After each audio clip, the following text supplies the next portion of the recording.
CAG wood joinery without nails joinery is the heart of woodworking, the craft of connecting pieces of wood to create a larger, more complex structure.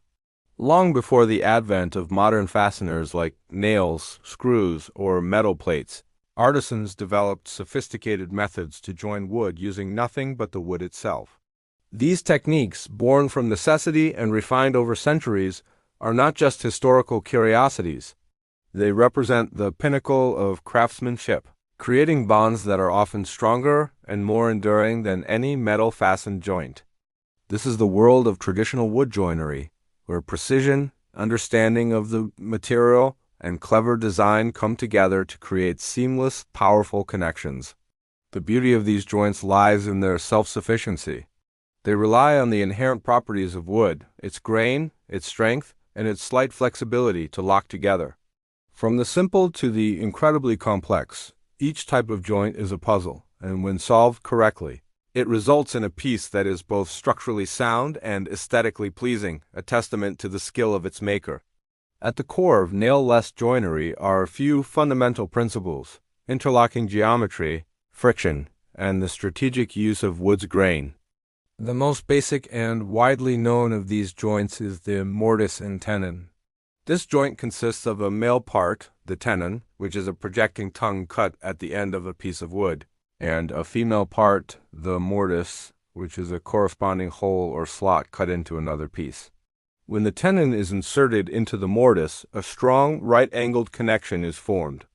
The fit must be perfect. Too loose, and the joint will be weak and wobbly; too tight, and the wood might split under pressure, especially as it expands and contracts with changes in humidity. Variations of this joint are nearly endless, from a simple through tenon that passes completely through the mortise to a blind tenon that is hidden from view. To further secure it, a wooden peg or tree nail can be driven through both the mortise and the tenon, creating a mechanical lock that makes the joint almost impossible to pull apart.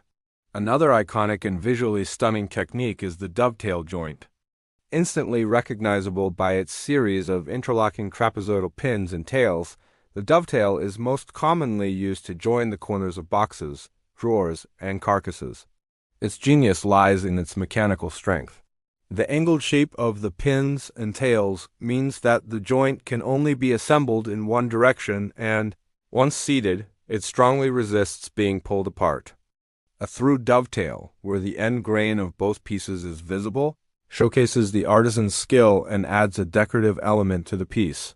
For a cleaner look, a half-blind dovetail can be used, hiding the joint from one side, as is common on the front of high-quality drawers. The precision required to cut dovetails by hand is immense. Each pin and tail must be meticulously marked, sawn, and chiseled to fit its counterpart with no gaps. The satisfaction of sliding a perfectly cut dovetail joint together for the first time is a rite of passage for many woodworkers. Beyond these foundational joints, the world of nail-less joinery expands into a vast array of specialized and intricate connections. The Japanese, in particular, have elevated wood joinery to an art form, developing complex interlocking joints, known as sujit, splicing joints, and shikuchi, angle joints, that appear almost magical in their construction.